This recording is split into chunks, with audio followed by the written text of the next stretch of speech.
Hello दोस्तों, स्वागत है आपके अपने यूट्यूब चैनल ब्रिजेंद्र एजुकेशन में। हाजिर हुई एक बार फिर से नए क्वेश्चन के साथ।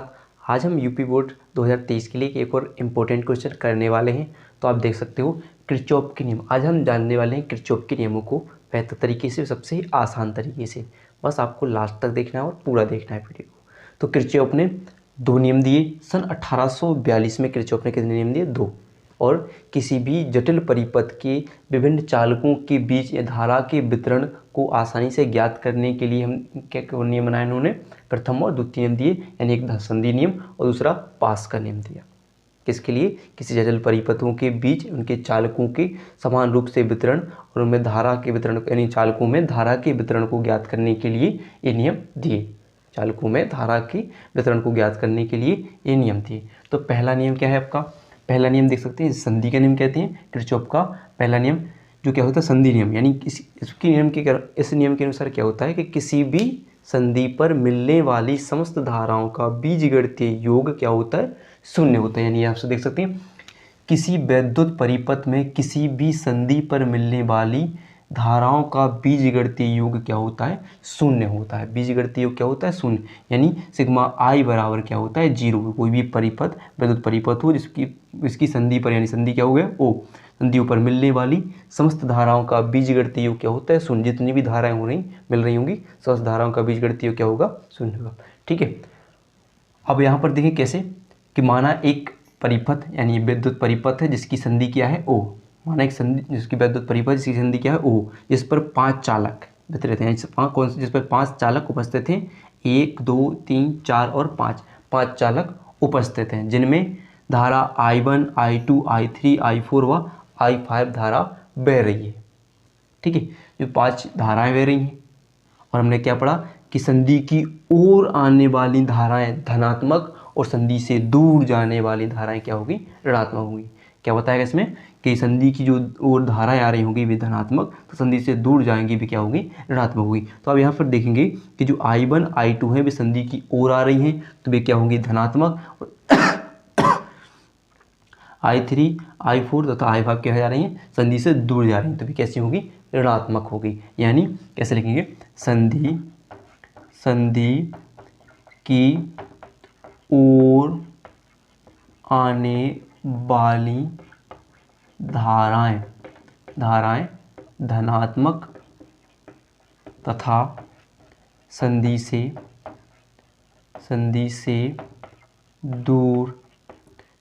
जाने वाली धाराएं क्या होंगी? ऋणात्मक होंगी। क्या होंगी? ऋणात्मक होंगी। ऋणात्मक होगी। ठीक है। क्या होंगी? ऋणात्मक होगी।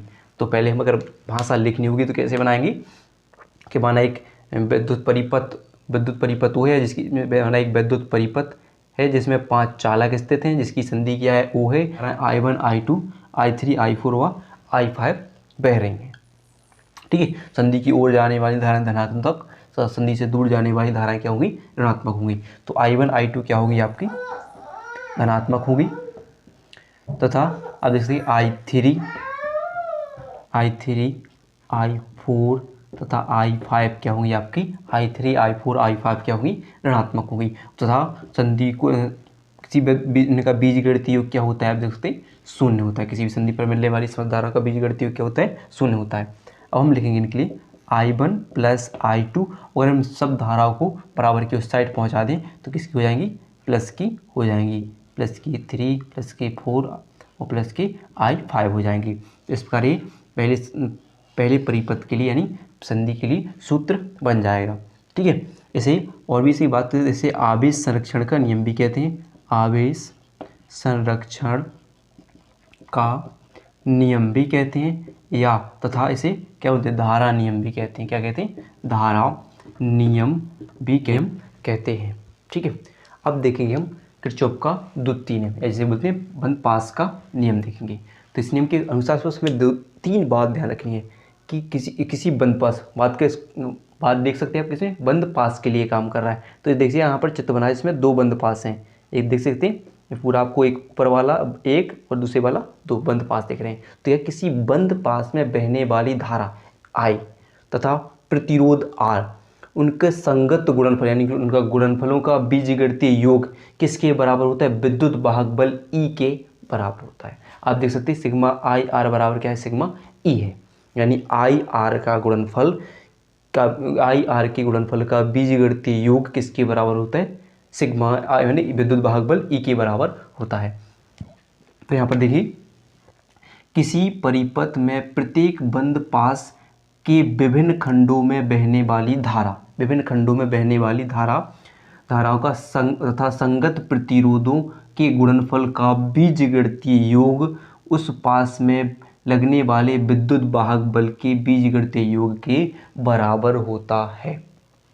अब बात कैसे, यहाँ पर देखेंगे कि दो बंद पास दिख रहे हैं आपके लिए ए बी। अगर हम पहले बंद पास के लिए लिखेंगे, अगर सूत्र की बात से अगर हमें भाषा लिखनी हो कैसे लिखें, माना देख सकते हैं, माना एक किसी परिपथ में दो बंद पास, जैसे पहला बंद पास ए बी सी डी है जिसमें I1 व I2 धारा बह रही है तथा इनके विद्युत वाहक बल क्या है, E1 व E2 इनमें विद्युत वाहक बल है। और दूसरे बंद पास के लिए बात करें तो ए बी ई एफ क्या है, दूसरा बंद पास है जिसमें कौन सी I2 तथा और प्रतिरोध देख सकते हैं, पहले परिपथ के लिए R1 व R2 है और दूसरे परिपथ के लिए क्या है R3 है। और इनके लिए परिपथ क्या देख सकते हैं, आप देख सकते हैं क्या है, परिपथ में I2 धारा बह रही है और संगत कितने I1 प्लस I2 यानी कैसा है, तो यहाँ पर देखिए जो यहाँ पर जो I1 धारा आ रही है और जहाँ यहाँ पर जो I2 धारा आ रही है वो कहाँ पर मिल रही है, IA पर मिल रही है। और वहाँ पर मिलने वाली धाराओं का बीजगणितीय योग यानी क्या होती है, एक दूसरे के प्लस यानी उनका योग के बराबर होती हैं, बीजगणितीय योग की क्या होती हैं, बराबर होती हैं,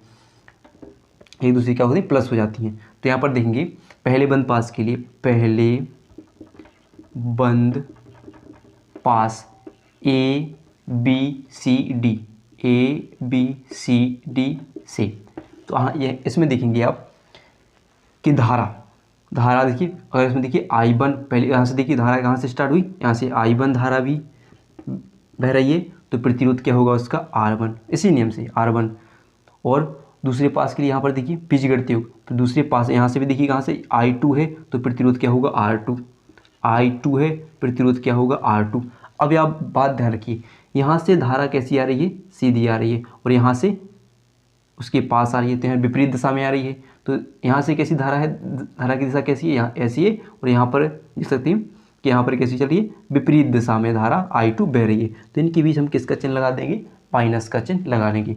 इसी प्रकार विद्युत वाहक बल भी क्या हो जाएंगे, E1 माइनस क्या हो जाएंगे, E2 हो जाएंगे। ठीक है, अब इस प्रकार अगला समीकरण देख लीजिए दूसरे बंद पास के लिए, दूसरे बंद पास हो ए बी ई एफ से, ए बी ई एफ से, इसमें देख लीजिए तो धारा पहली कौन सी है, I2 है जिसके लिए प्रतिरोध क्या है, R2 है। अब देखिए यहाँ पर क्या होगा, धारा ऐसी आई है और सीधी देखो वहीं से चली जा रही है, सीधी एक ही दिशा में जा रही है, फिर वहीं से आ रही है, तो इसमें क्या होगी, दोनों प्लस में लिख देंगे। तो I2 प्लस R2 और क्या हो जाएगा प्लस, यहाँ पर देखेंगे I1 प्लस I2 और प्रतिरोध क्या है आपका R3, क्या होगा प्रतिरोध R3 होगा, बराबर किसके हो जाएगा, यहाँ पर देखिए सीधा देख लीजिए विद्युत वाहक बल क्या लग रहा है, सिग्नल इसमें E2 लग रहा है, तो ये किसके लिए हो जाएगी, द्वितीय बंद पास के लिए हो जाएगा। ठीक है, अब क्या होती है, इस प्रकार ही द्वितीय नियम आपका हो जाता है, यानी किसी भी परिपथ के बंद पास में विभिन्न खंडों में बहने वाली धारा उसके संगत प्रतिरोध के गुणनफल की क्या होती है, बीजगणितीय योग की बीजगणितीय योग तथा उस पर लगने वाले विद्युत वाहक बल के बराबर होती है। तो देखते हैं किसी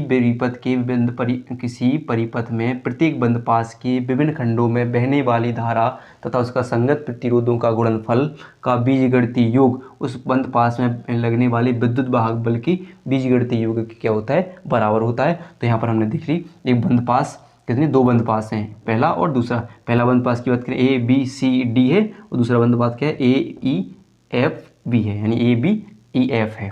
ठीक है, पहले परिपथ में क्या क्या धारा I1 और विद्युत वाहक बल E तथा R1 और I2 और R2 प्रतिरोध देख सकते हैं, सब आपको दिख रहे होंगे। इसके लिए हमने पहले बंद पास से लिए कि जो I1 जिसमें I1 धारा होगी तो उसका संगत प्रतिरोध क्या होगा R1, I2 धारा होगी तो संगत प्रतिरोध R2 और उनमें विद्युत वाहक बल देख सकते हैं कि I1 और ये E1 और E2 क्या है, इसमें विद्युत भाग बल है, और दूसरी विपरीत दिशा में हमने किसका चिन्ह ले लिया, माइनस का चिन्ह ले लिया। इस प्रकार ये आपका क्या होता है, बंद पास का नियम होता है। इसे आप क्या बोलते हैं, वोल्टता नियम भी कहते हैं, और ऊर्जा संरक्षण का नियम भी कहते हैं। क्या बोलते हैं, ऊर्जा संरक्षण नियम या वोल्टता नियम भी कहते हैं, वोल्टता नियम भी कहते हैं।